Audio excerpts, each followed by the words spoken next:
Hello बच्चों, स्वागत है मेरे नए वीडियो में। और आज के इस वीडियो में हम लोग क्लास 10th साइंस का चैप्टर नंबर फर्स्ट, जिसका नाम है रासायनिक अभिक्रियाएं और समीकरण, इस चैप्टर को थोड़ा और आगे बढ़ाते हैं। और आज हम लोग इसी चैप्टर के एक नए टॉपिक के बारे में पढ़ेंगे।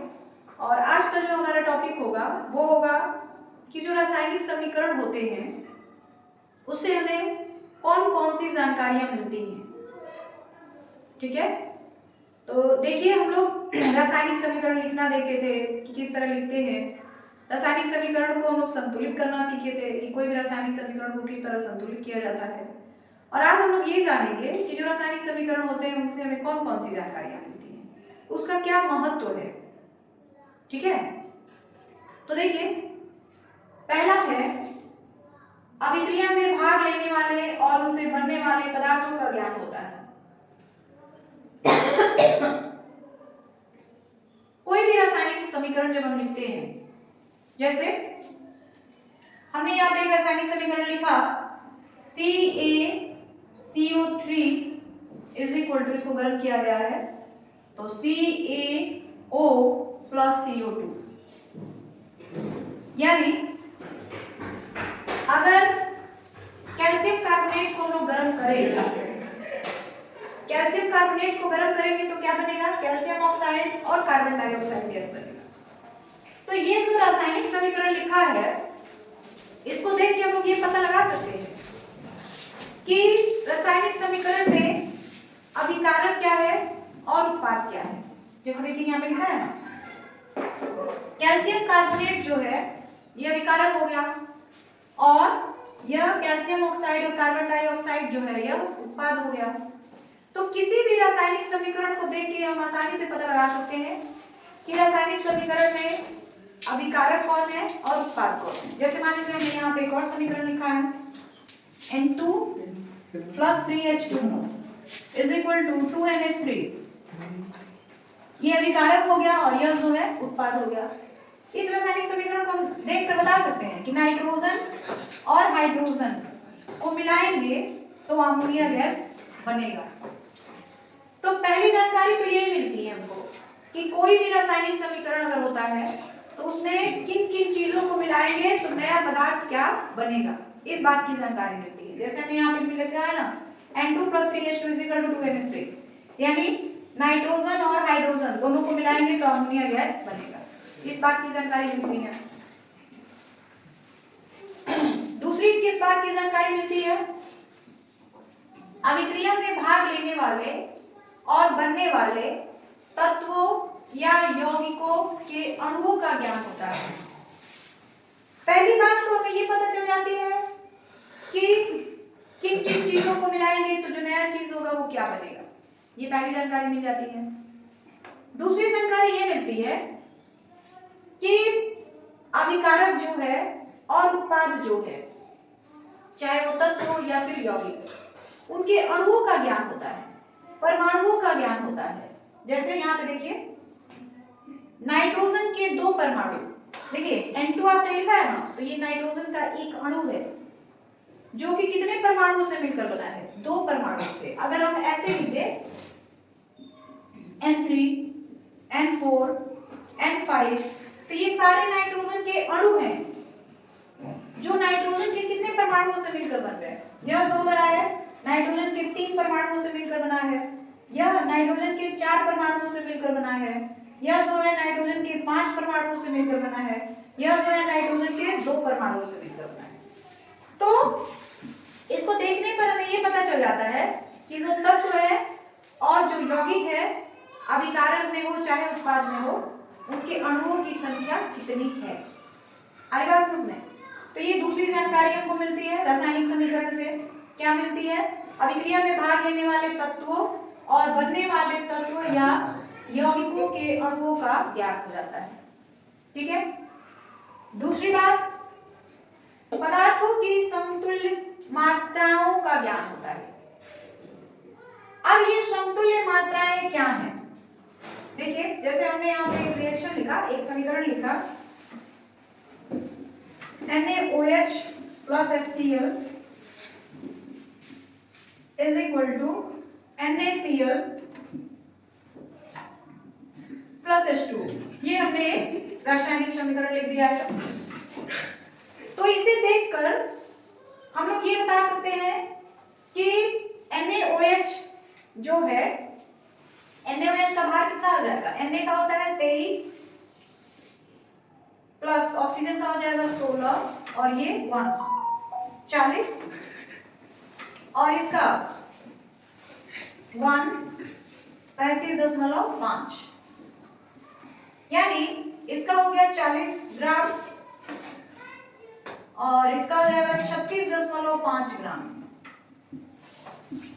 कहने का मतलब ये है कि NaOH का जो 40 ग्राम है वो HCl के कितने ग्राम के समतुल्य है, कितने ग्राम के बराबर है? 36.5 ग्राम के बराबर है। आई बात समझ में? तो पदार्थों की समतुल्य मात्राओं का ज्ञान हो जाता है हमको, मतलब अभिकारक जो है उसके, उत्पाद जो है उसके।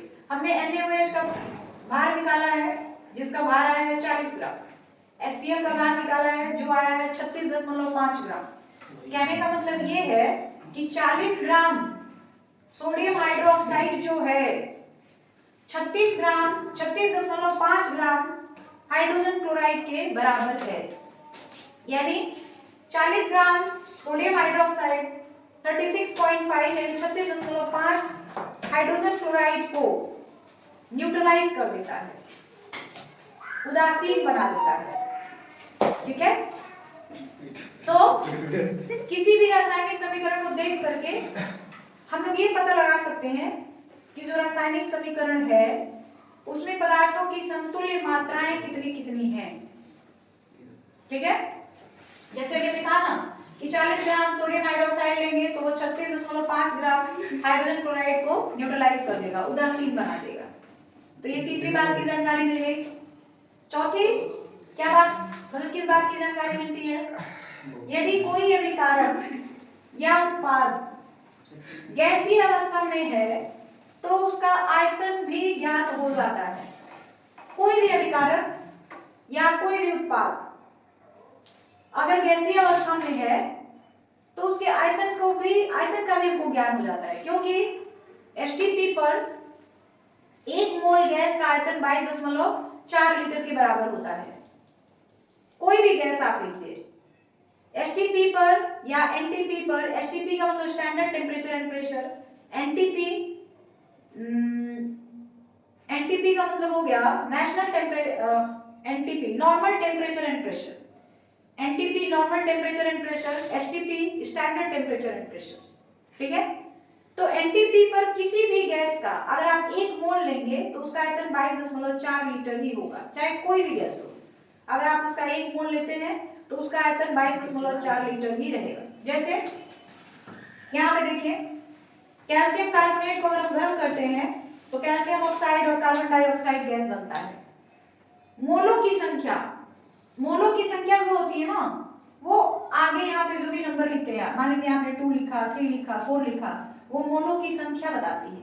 जैसे यहाँ पे नाइट्रोजन का 1 मोल, यहाँ पे 1 है, कोई नंबर नहीं है तो 1 है, तो नाइट्रोजन का 1 मोल, हाइड्रोजन का 3 मोल, जब दोनों आपस में मिलते हैं तो क्या बनता है? 2 मोल ऑफ अमोनिया, अमोनिया के 2 मोल बनते हैं। तो इस रिएक्शन में क्या है कि कैल्शियम कार्बोनेट को जब हम गर्म करेंगे तो 1 मोल कैल्शियम ऑक्साइड और 1 मोल कार्बन डाइऑक्साइड गैस बनेगा। तो कार्बन डाइऑक्साइड का 1 मोल है, यानी इसका आयतन जो होगा 22.4 लीटर होगा या 22,400 मिलीलीटर होगा। लीटर को मिलीलीटर में आप 1000 से मल्टीप्लाई करके चेंज कर सकते हैं। तो वही बात इसमें बताई गई है कि कोई भी अभिकारक हो या कोई भी उत्पाद हो, अगर वो गैसीय अवस्था में है तो एनटीपी पर उसका आयतन जो होगा 1 मोल का 22.4 लीटर ही होगा। पांचवी बात हमको क्या पता चलती है? समीकरण से पदार्थ के अविनाशिता के नियम की पुष्टि होती है। अब ये पदार्थ के अविनाशिता का नियम क्या है? पदार्थ के अविनाशिता का नियम का मतलब यही है कि कोई भी रासायनिक अभिक्रिया होती है तो जो अभिकारक होते हैं और जो उत्पाद होते हैं उनमें द्रव्यमान को ना तो हम लोग मतलब जो भी अभिक्रिया होती है उसमें ना तो कोई नया पदार्थ उत्पन्न होता है और ना ही कोई पदार्थ नष्ट होता है। इसीलिए किसी भी रासायनिक समीकरण को हम लोग संतुलित बनाते हैं। संतुलित इसीलिए किया जाता है कि ये जो पदार्थों की अविनाशिता का नियम है इसके अनुसार ये होता है कि ना रासायनिक समीकरण मतलब रासायनिक अभिक्रिया जब होती है तो ना तो कोई नया पदार्थ बनता है और ना ही कोई पदार्थ नष्ट होता है। मतलब अभिकारक का जितना भार रहेगा उत्पाद का भी उतना ही भार रहेगा। जैसे देखिए इस समीकरण को देखते हैं, कैल्शियम कार्बोनेट का अगर हम लोग भार निकाले द्रव्यमान निकालें तो क्या आएगा चेक करते हैं। कैल्शियम का होता है 40, कार्बन का होता है 12, ऑक्सीजन का हो जाएगा 16 × 48, 100 ग्राम, 100 ग्राम आएगा। ठीक है, इधर देखते हैं मतलब अभिकारक का 100 ग्राम आपने लिया है तो उत्पाद कितने बन रहे हैं, उत्पाद चाहे जो भी हो लेकिन बन कितना रहा है वो देखना है। तो फिर से कैल्शियम का 40, ऑक्सीजन का 16 प्लस ये कार्बन का 12 और ऑक्सीजन का 16 दूनी 32, इसको भी हम लोग जोड़ेंगे तो कितना आएगा 6, 5, 4 और 4, 6, 4, 10, 4, 5, 9, इसका भी 100 ग्राम आ गया। यानी जो अभिकारक था जितना अभिकारक का आपने लिया था मात्रा 100 ग्राम उतना ही उत्पाद भी बना है 100 ग्राम। मतलब अभिक्रिया जब हुई तो उसमें ना तो कोई नया पदार्थ बना और ना ही कोई पदार्थ नष्ट हुआ। अभिकारक का जो भी द्रव्यमान रहता है उत्पाद का भी वही द्रव्यमान रहता है। अब ये जरूरी नहीं है कि अभिकारक ये है तो उत्पाद भी वही रहे, उत्पाद तो कुछ भी बन सकता है, लेकिन ये जरूरी है कि अभिकारक का जो भार हो द्रव्यमान हो उत्पाद का भी वही भार रहेगा वही द्रव्यमान रहेगा। इसी को हम लोग पदार्थों के अविनाशिता का नियम कहते हैं, law of conservation of mass. मतलब जब कोई भी रासायनिक अभिक्रिया होती है तो उसमें द्रव्यमान की कोई क्षति नहीं होती है। अभिकारक का जो भी द्रव्यमान होता है उत्पाद का भी उतना ही द्रव्यमान होता है और ये सारे रासायनिक समीकरण में इसको लागू किया जाता है। इसीलिए कोई भी रासायनिक समीकरण जो होता है उसको हम लोग संतुलित बनाते हैं। अगर संतुलित न करें ना तो फिर ये पदार्थों के अविनाशिता का नियम नहीं लागू हो पाएगा और ये हर समीकरण पे हर अभिक्रिया पे लागू होता है पदार्थों के अविनाशिता का नियम। इसीलिए कोई भी रासायनिक समीकरण संतुलित किया जाता है और इसके अनुसार यही होता है कि जो अभिकारक का द्रव्यमान होगा भार होगा वही जो होगा उत्पाद का भी भार होगा। तो ये थे कि जो रासायनिक समीकरण हम लोग लिखते हैं संतुलित रासायनिक समीकरण उसका क्या महत्व है, उससे हमें किन किन बातों की जानकारी मिलती है। तो किसी भी मतलब संतुलित रासायनिक समीकरण से हम लोगों को इन सारी बातों की जानकारी मिलती है। ये काफी इंपॉर्टेंट सवाल है और ये अक्सर आपके बोर्ड के पेपर के एग्जाम में पूछा जाता है, इसलिए इसको याद करना आपके लिए बहुत ही ज्यादा जरूरी है। ठीक है, तो ये बातें समझ आ गई आपको, आगे बढ़ा जाए। अब हम लोग ये जानेंगे कि जो रासायनिक समीकरण होते हैं उनमें क्या क्या कमियां होती हैं। अभी तो हमने तुरंत पढ़ा कि जो रासायनिक समीकरण होते हैं उसके क्या क्या फायदे हैं, क्या महत्व है, किन किन बातों की जानकारी मिलती है। ठीक है, अब हम लोग ये जानेंगे कि रासायनिक समीकरण में कौन कौन सी कमियां होती हैं। ठीक है, तो चलिए देखते हैं क्या क्या कमियां हैं रासायनिक समीकरण में। पहला, रासायनिक समीकरण से अभिकारकों और उत्पादों की भौतिक अवस्था का ज्ञान नहीं हो पाता है। मान लीजिए हमने यहाँ पे एक समीकरण लिखा है CaO + CO2 = CaCO3। ठीक है, अब क्या आप इस रासायनिक समीकरण को देख के बता सकते हैं कि जो कैल्शियम ऑक्साइड है उसकी अवस्था क्या है, कार्बन डाइऑक्साइड है उसकी अवस्था क्या है और कैल्शियम कार्बोनेट है उसकी अवस्था क्या है। ये बात अलग है कि आप जान रहे हैं कि भाई कार्बन डाइऑक्साइड गैस है तो वो गैस की अवस्था में होगा, लेकिन आप इस रासायनिक समीकरण को देखकर ये नहीं बता पाएंगे कि इसमें जो अभिकारक है और उत्पाद है उनकी भौतिक अवस्था क्या है, वे ठोस की अवस्था में है कि द्रव की अवस्था में है कि गैस की अवस्था में है। इस बात को आप इस रासायनिक समीकरण को देख के नहीं बता पाएंगे। तो रासायनिक समीकरण जो भी होते हैं उसकी पहली कमी तो यही हो जाती है कि किसी भी रासायनिक समीकरण को देखकर हम लोग अभिकारक और उत्पाद की भौतिक अवस्था का पता नहीं लगा सकते। ठीक है, देख लीजिए यहाँ पे रासायनिक समीकरण हमने लिखा है इसको देख के आप नहीं बता पाएंगे कि कैल्शियम ऑक्साइड किस अवस्था में, कार्बन डाइऑक्साइड किस अवस्था में, कैल्शियम कार्बोनेट किस अवस्था में। ठीक है, तो पहली कमी हो गई कि रासायनिक समीकरण से विकारक और उत्पादों की भौतिक अवस्था का ज्ञान नहीं होता है। ठीक है ना। दूसरी कमी क्या है, अभिक्रियाओं की गति और अभिक्रिया के पूर्ण होने में लगा समय का ज्ञान नहीं हो पाता है। यही रासायनिक समीकरण है।